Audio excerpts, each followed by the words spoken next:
नमस्कार, राष्ट्रपोस्ट से मैं पवन केसवानी। पिछले दिनों लैंड जिहाद की खबर से कुछ लोगों को आपत्ति थी, जिहाद सबसे आपत्ति थी, लेकिन अब जब बरेली की अदालत ने साफ तौर पर लव जिहाद के विषय में जो टिप्पणी की है, पूरे देश को एक एक शब्द को समझना चाहिए कि किस तरह से फास्ट ट्रैक कोर्ट के मजिस्ट्रेट रवि कुमार ने जो टिप्पणी की है, वो टिप्पणी अपने आप में एक नजीर है। उन्होंने अपने फैसले में फर्जी हिंदू बने एक मुस्लिम युवक को सजा देते हुए कहा कि लव जिहाद के पीछे विदेशी फंडिंग है। अदालत ने अपनी टिप्पणी में साफ तौर पर लिखा है कि हिंदू लड़कियों को अवैध धर्मांतरण के लिए प्यार में फंसाया जा रहा है। भारत में पाकिस्तान और बांग्लादेश जैसी स्थितियां पैदा की जा रही है। कोर्ट ने यह टिप्पणी 25 साल के मोहम्मद अलीम को आजीवन कारावास की सजा सुनाते हुए कही, जिसने अपना नाम आनंद रखा था। उसने अपनी गलत पहचान बताकर एक हिंदू छात्रा के साथ बलात्कार किया, धमकाते उसका वीडियो बनाया। कोर्ट ने उसके 65 साल के पिता साबिर को भी इस अपराध में मदद करने के लिए 2 साल की सजा सुनाई है। लव जिहाद की परिभाषा के बाद न्यायालय ने लव जिहाद के उद्देश्य को भी स्पष्ट किया। साफ तौर पर अपने फैसले में लिखा कि लव जिहाद का मुख्य उद्देश्य हिंदुस्तान के खिलाफ एक धर्म विशेष के कुछ अराजक तत्वों द्वारा जनसांख्यिकी युद्ध और अंतर्राष्ट्रीय साजिश के तहत वर्चस्व स्थापित करना है। आसान शब्दों में कहें तो लव जिहाद समुदाय विशेष के पुरुषों द्वारा गैर समुदाय से जुड़ी महिलाओं को उनके धर्म में परिवर्तन करने के लिए प्रेम का ढोंग करके शादी करना है।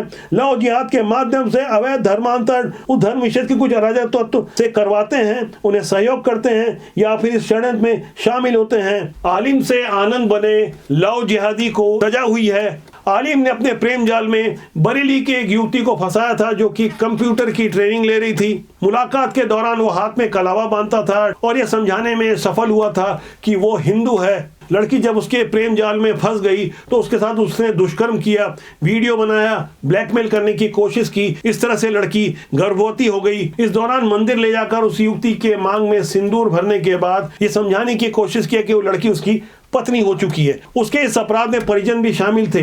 बरेली की कोर्ट से जिस तरह से आजम कारावास की सजा लव जिहाद के मामले में बनी है, इसका संदेश दूर तक जाएगा, खासकर अदालत की ओर से जो कड़ी टिप्पणी की गई है। अदालत की ये टिप्पणी मुझे 3 साल पुराने अपने एक इंटरव्यू के वाकये की याद दिलाती है। जब अपने इसी स्टूडियो में बैठकर मैं लव जिहाद से पीड़ित एक लड़की से बात कर रहा था तो उसने कई चौंकाने वाली जानकारी दी। पड़ोस में रहने वाला एक मुस्लिम युवक उसका विश्वास जीतकर यह समझाने में सफल हो चुका था कि वो हिंदू बन जाएगा। उसके बाद क्या कुछ हुआ, इस पुरानी वीडियो में आप देखिए। मेरे साथ बहुत गलत हुआ है और मेरे को तो पहले ना मोहम्मद अकबर ने बहला फुसलाकर अपने साथ बोला कि मेरे साथ चल, और बोला कि मैं हिंदू धर्म अपनाऊंगा और तुझे मुस्लिम धर्म अपनाने से कोई वो नहीं करूंगा करके, ज़बरदस्ती नहीं करूंगा। और उसके बाद मेरे से बोला दहेज पैसा सब लेकर ही आना।